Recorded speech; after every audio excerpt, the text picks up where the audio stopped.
we are discussing data-driven techniques, and so far we talked about machine learning, certain introductory topics of that. Then we went into artificial neural network, specifically the unit of artificial neural network, that is an artificial neuron. Many artificial neuron together will make artificial neural network. We have some theoretical idea about artificial neuron, and now we'll look into an example of a particular kind of artificial neuron, and we call that kind perceptron. Perceptron is used for binary classification of certain particular kind of data, which we'll see quickly what kind of data we mean. And binary classification means that given certain data set, we classify them in two classes. Those two classes could be 0, 1. Those two classes could be good or bad, etc. So a basic perceptron unit will look like this. It will take a vector as input, x1 to xn, and then it will multiply with all those weights. Then the product will be wtx, that is the z, that is wtx, and then we'll pass it through this activation function phi to get the output y hat. So y hat is the phi wtx. Here this w is a vector that comes from w0, then w1, w2 up to wn. Similarly, x is a vector that starts with x0 and then x1, x2 up to xn. In this case, x0 equals 1. So 1 we can keep as constant here, and this particular node is connected to this one, that is the bias node, or this w0 is my bias. Other w's are my weight. Wtx, that is the inner product of this w vector and x vector, that gives us that I goes from 0 to n, wixy. So this is a summation, this is a scalar because this is a inner product. Now from w1 to wn, all these w's we call them weight, and w0, which is connected to this constant input 1, we call that bias. As we perform the inner product here, if w1 to wn, those weights are high, then the perceptron, or if we use this perceptron in neural net, then that particular neural net will give higher importance to this input x1 to xn. On the other hand, this w0 bias, this is the weight attached to the fixed input. If this is high, then my neural net or perceptron in this case will give lesser importance to the input. Finally, the activation function, this phi, is applied over the linear combination, that is the inner product, wtx. Typically in perceptron, we use a binary step activation function, that is phi z will be 1 if z is greater than or equal to 0, and it will be 0 otherwise. Of course, this kind of structure with other type of activation functions, we call them perceptrons sometimes, but historically, perceptron started with this type of binary step activation functions. Now what we have to do in perceptron is that we have to learn this weights and bias. And how do I do so? Perceptron gives us the output of y hat, that is phi of wtx. And then we have a bunch of training data for which we know what is the actual output. So that is our desired output, that is y.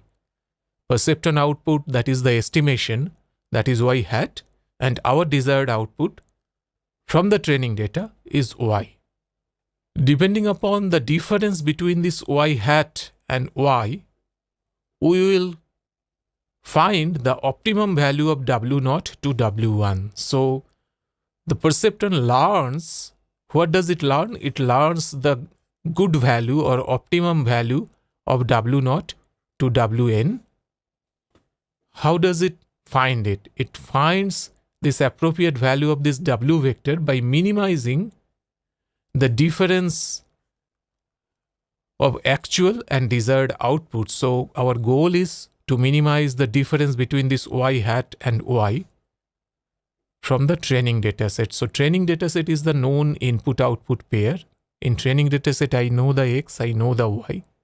I calculate y hat there, and I see from known y what is the difference to this y hat, and that's how I change my weights and bias in a way that those difference can be minimized.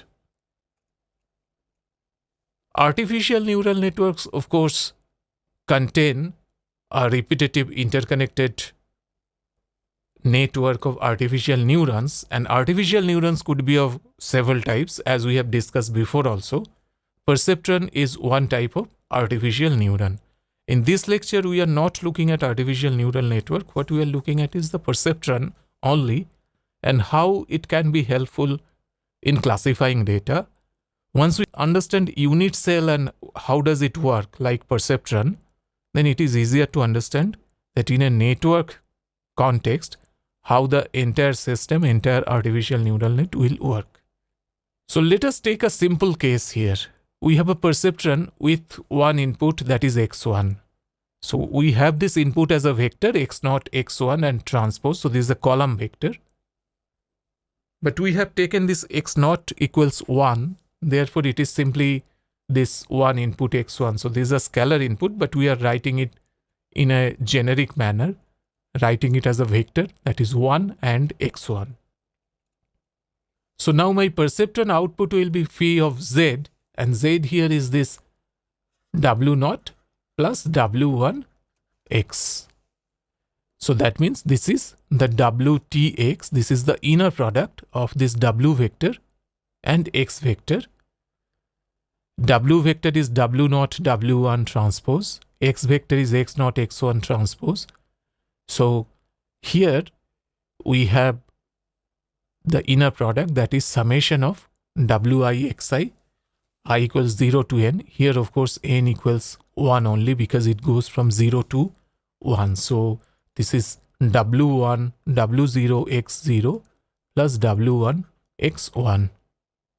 Activation function, we know that this w0 x0 plus w1 x1 will enter here. If that is greater than equal to 0, then we will activate it to 1, otherwise it will remain 0. Now our goal is to solve two-class classification problem, and some input xi, this is one of the input, which can come under C1 or C2 class. It can't be in both class. It can't be in another class which is not C1 or C2. So every input must be in C1 or in C2. So if the inner product of this w vector and this input xi vector, that is greater than equal to 0, then we say that, well, my vector xi is in C1 class. However, if this inner product of w and this xi is less than 0, then we call that my xi is in C2 class. There is no other class than C1, C2. Here this equal to sign that I put here, this equal to sign is arbitrary. This can go here or here, it doesn't matter. Even the greater than or less than, they don't matter. We have to simply find the appropriate w0 and w1 the way we define it. For the dataset that we will use, if we use a two-dimensional dataset, we will divide the two-dimensional dataset using a line. If you use a one-dimensional dataset, we will divide that dataset using a point. And either way, the dividing line or dividing point, or in higher dimensional dataset, we can say that dividing hyperplane, that will be given by wtx equals 0, greater than equal to 0 is one class, less than in one class, and just in between, that is equal to 0, that is sort of our dividing line between both classes. And perceptron is really useful when there is one single divide line can cleanly divide both classes. So goal of this perceptron learning is computing optimum values of W0 and W1 so that the data is cleanly segregated in two classes. Here this yi or y hat I, that is the label of my test data, and these are the estimated labels. Whatever it is, they should always be in 0 and 1. These are two classes. This is how we are segregating two classes, 0 and 1. Now we have to figure out an appropriate cost function, because what we will estimate with this y at I and what are the actual values of yi that is known in training data, the difference between them we have to minimize using an appropriate optimization algorithm. So here we have to develop an appropriate cost function such as least square cost function, you know, that we have developed in regression. We can use such cost function and minimize that cost function to find the appropriate values of W0 and W1. However, traditionally, perceptron has a very specific learning algorithm which is not like the regression learning algorithm. Perceptron has a specific learning algorithm of its own that actually works very well. It works in a way that, let us say we are iteratively updating this vector W. We start with some initial guess and then we iteratively update starting from initial guess. So at some iteration, we have hit this WK, and then we come here, we take the input xi, and all these inputs are coming from training data. I find out the estimated value of the output based on whatever the value of W that I know. I repeat this for all I, but let us just say one I, that means one input. This I represents input, this n are the data in training set. We have n numbers of data in training set and I pick one of them. I take the inner product, I pass it through the activation function and I get an estimated output. Now I already know the actual output for this data because these are training set. So then, since I know the actual output, there will be a difference between the actual output and estimated output, and that is my loss function Li for that ith data. Because this yi and y hat I, they will always be either 0 or 1, both of them. That is why we have indicated here that yi and y hat I, they are either 0 or 1. Therefore, this Li could be 0, it could be 1, or it could be -1 and nothing else. Now we see that this Wk we have to change based on the value of Li. If Li is 0, then we know that yi and y hat I, they are matching perfectly for that particular data. Therefore, I am not going to change the W now. For that particular data, whatever the input I am getting, it is asking me not to change the W. But if Li not equal to 0, then I will change the W a little bit. That little bit change will be R multiplied by Li multiplied by Xi. So this is a vector because W is a vector, R, Li is a scalar, and Xi is a scalar, Xi is a vector. So this is overall a vector. So all values of W will change. We hope that by changing it in a small amount, we can go toward a proper classification. This R is known as learning rate. This is usually a small value that we defined by trial and error. Now we keep on doing this for many iterations. After some iteration, we will find out that Li is 0 for all I. For all data, Li will be 0. And at that point, I'll say that yi, y hat I, they match exactly with each other. So at that point, my training of data is complete. Theoretically speaking, it can be shown that this algorithm will converge to correct solution after finite number of steps. We are not going to prove it, but the convergence requires that the data must be linearly separable. What does it mean by being linearly separable? Linearly separable means that if we are thinking about a two-dimensional data set, then this data should be separable using a straight line. If it is a three-dimensional data set, then it should be separable by a two-dimensional plane, etc.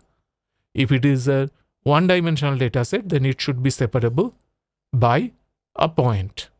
So let us now see an example to understand how does this work.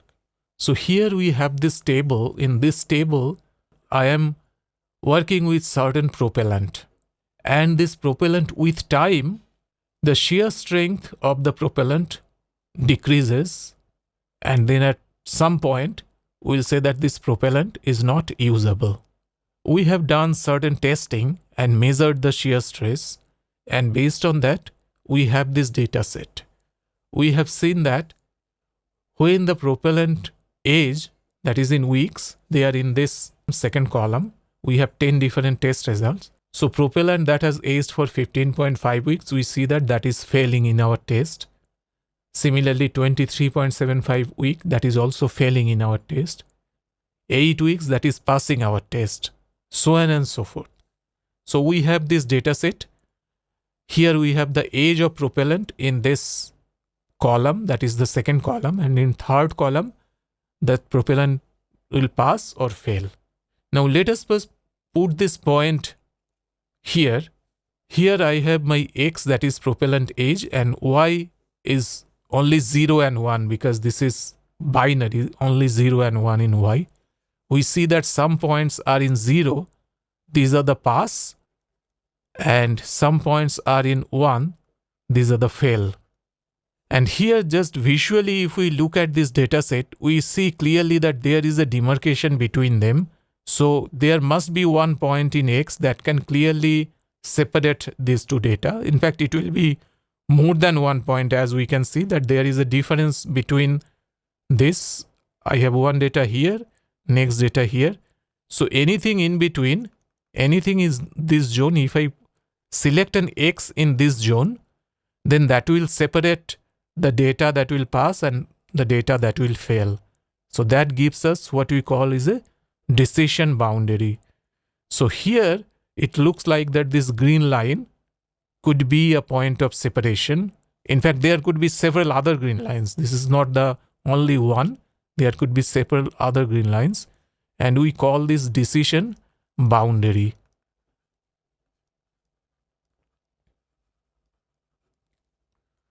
Left side of this decision boundary will be one class, that is C2. Right side of this decision boundary will be another class, that is C1. Once we find this point of separation, then of course any new data, when I see that it is coming left side of this green line or right side of this green line, and we can separate it like that. This is a trivial example. This is a very simple example of classification. Classification example cannot be simpler than this, but this will give us some idea that how perceptron works. The first thing is that this is a linearly separable problem, because in this one-dimensional data set, I have only one point that can separate between this C1 and C2 data. So this data is indeed linearly separable. That means in one dimension, it can't be classified using just one point, any point between this and this. If I take any x between these 2 points, that will separate the data. In two-dimensional, it would be separated by a straight line, so on and so forth. So this is a linearly separable data. Therefore, this kind of data, it should be possible to classify this data using a perceptron. And let us see how we can do so. Here you see the computer program for the one-dimensional perceptron problem. I have the input data here, that is x and y. The y data is in 0 and 1 only. The x data was the propellant age in weeks, Y data pass and fail. If it passes, then it is 0. If it fails, it is 1. Both are NumPy arrays, and X data is, each of these data are real numbers, while Y data are integers. The learning rate R, I have taken a very small value, that is 0.01. It may not be necessary to take that kind of a small value, but I am just being a bit more conservative. The N is the size of this array, either X or Y, they must be same, of course. Then I take this Z, which is the inner product, and I take it with 0, initialize it with 0, and loss function, I initialize all the loss function with 1. I take an initial guess of this W vector, weight vector, as 0. But they are float 64, means they are real numbers. Now I enter into this loop and I take a norm of all these loss functions. If everything is 0, when all data will be properly classified, then the norm of this loss function will be 0, because every element of this loss function will be 0. So B is the norm of this loss function, and we'll break this loop as soon as B becomes 0. Because this is an integer, it can give us exactly 0. In general, in real number, if we try to break the loop, it has to be via certain greater than or less than type relation. But here we are talking in terms of integers, so we can break the loop with equal to 0. Now we come to the actual loop where we are doing the calculation.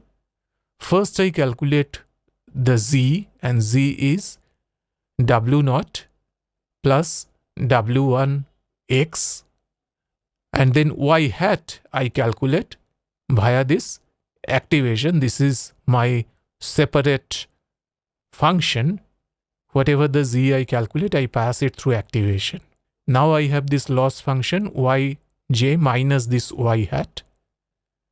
X in is this NP array of 1, and Xj is W plus this learning rate to loss function of X in. Because I have this, my input is 1 and this value of X, this is a vector, even though this is a scalar input X, but 1 and X together, they will make the vector. So now I am changing the W is equal to whatever the current W plus this learning rate into loss function into X. That is the algorithm actually. And that is how I am changing it. If my learning rate is higher, then it may converge faster, but if it is too high, it may diverge. If the loss function is 0, this will not add anything at all. Once it covers all the data, this J goes for all the data because N is X size. This for loop covers all the data in one shot. Once it covers them all, it calculates the B. If B is 0, then it will break the loop. So let us run this program and see what happens. You can see here that the program is immediately converged. After 27 steps, it gives us this minus 0.49 as W0, 0.04 as W. So here the bias is on the higher side, 0.49, weight 0.04 is on lesser side, 12.25, which is the point of separation. So here you see this green line now. It has to be at X equal to 12.25. This green line. That's what we find. Now, depending upon your initial guess, how you are starting the W0, W1, the perceptron converged solution may come anywhere between these 2 points. So this is not an unique solution as such. It only differentiates between these 2 types of data, but the solution is not unique. So now we go toward a slightly more difficult problem using perceptron. Perceptron in general can take a vector input. In this case, you see that my input is 1 is my constant input, and then the actual input, the variable input comes from x1 to xn, and this is a vector input.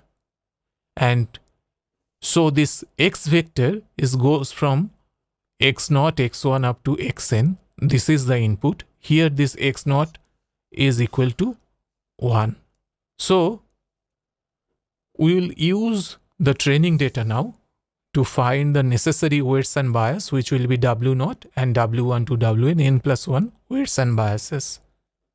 The perceptron learning algorithm that we have discussed before, just in the computer program, we call that online learning because we are treating one data at a time, not all of them together.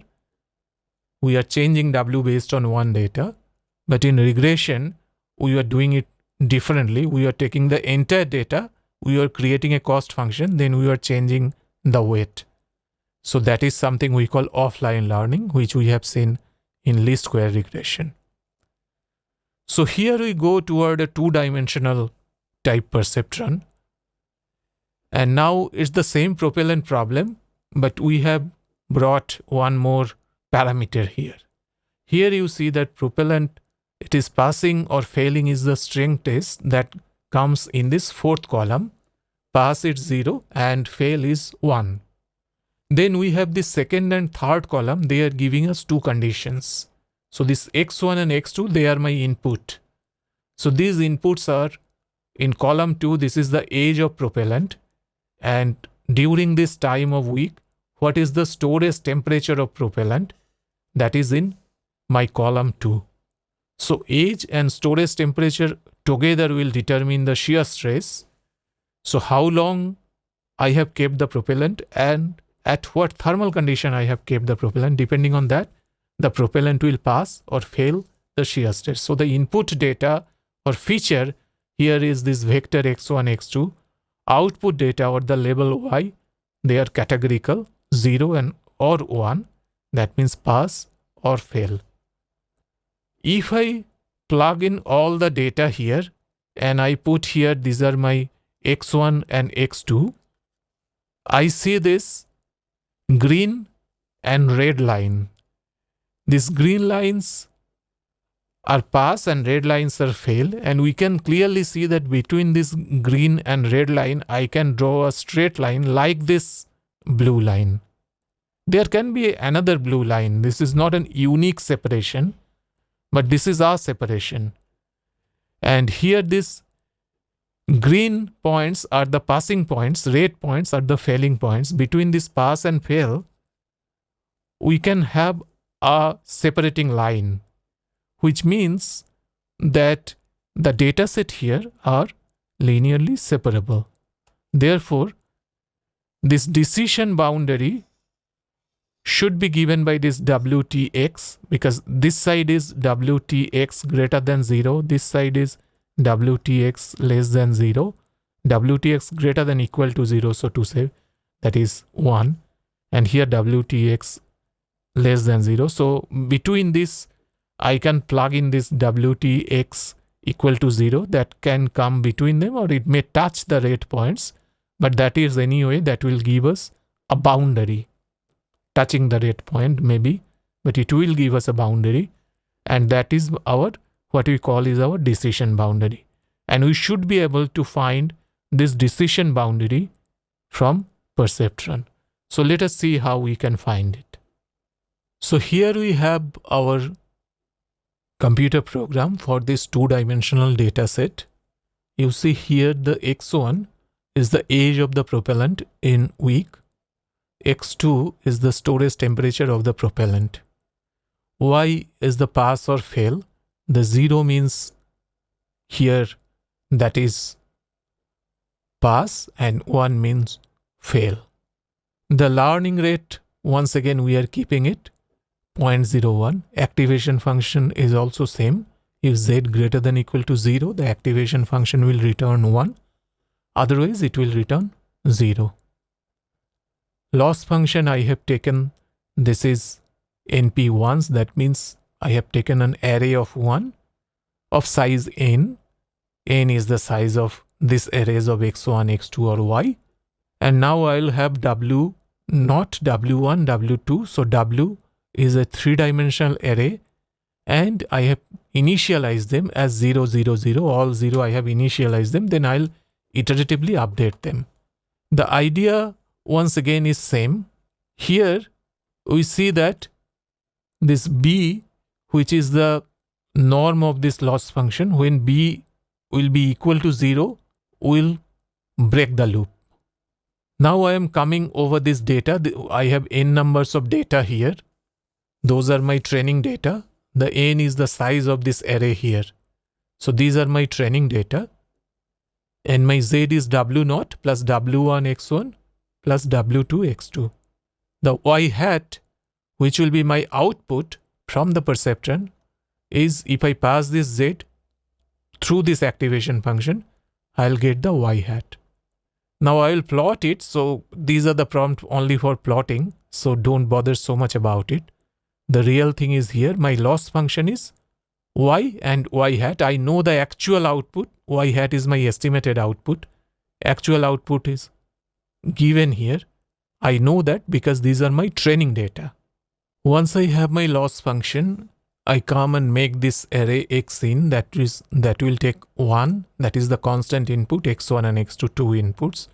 And I update this w weight vector with the previous weight vector plus learning rate multiplied by loss function and this x vector. So let us now see if I run this program, what happens.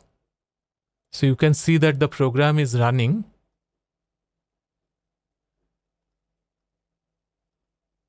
And it has gone up to 206 iteration to converge. Now it is giving us the plot here with this blue line as the decision boundary. So here we have with this result, this blue line that I have shown you already, this is the result. And I have now calculated w from that program. So the equation of this line is now coming from, this is my w0, w1 and w2. So from the computer program, I found that w0 is minus 3.59, w1 is 0.0975, w2 is 0.1075. And this plots a line here and it gives us the decision boundary. So this is what the perceptron does. We have seen the perceptron, but the action of perceptron is very limited. That is what it is. We have already talked about that an artificial neuron by itself can perform only simple tasks, but together they can perform complex tasks. So perceptron, one problem is that it has multiple solutions. I have this one line that is decision boundary, but I can put other lines also. So it has infinitely many solutions. Therefore, near the decision boundary, these points can go on either side. We are never very sure that where it will go. So if I have a test point over here, it's very difficult to say that which side it will go because my decision boundary can be as well like this. So we are never sure about the test data which will be coming closer toward decision boundary. Similarly, these are sensitive to new data. I take this new data and this new data may completely change my perception about this particular decision boundary. If I have this line is dependent on all data, that is how we have calculated. So if one point is flying far above from this line or far below from this line, that will affect the position of the line. So it is sensitive to this kind of data which is not close to other data, or we call them outlier. Finally, the perceptron will work with linearly separable data set, like this kind of data. But if we have data that is one kind of, if I have few red data on this side and few green data on this side, then my data is mixed and I cannot separate them with a straight line, and this kind of simple perceptron will not work there. Most realistic data sets are not linearly separable, and therefore simple perceptron like this will not work in most practical data sets of engineering interest. So what do you do then? There are several possible remedies, but one remedy is obviously not to rely on one perceptron. One perceptron is not good, but combining many perceptron can give us excellent result. It can work with complex data set. It can classify data. They are not linearly separable. And later on in this lecture, we'll see some such example. Now to summarize this lesson, we have seen that perceptron can efficiently classify linearly separable data. It is very quick. It is very efficient if you have a clean, linearly separable data set. The simplicity is very enticing, especially for higher dimensional data. You have seen that it works efficiently 1 dimension, 2 dimension, but if the data set is of 3, 4 or any higher dimension, the perceptron will work equally well. The limitations of this perceptron can be improved using a networked perceptron, as well as the modifying the activation function. That means creating an artificial neural network, and we'll see some example like that later on. For your exercise, you modify the discussed perceptron model to include offline learning and verify its performance with online learning. Thank you. That's all for this lecture, and I'll see you in next class.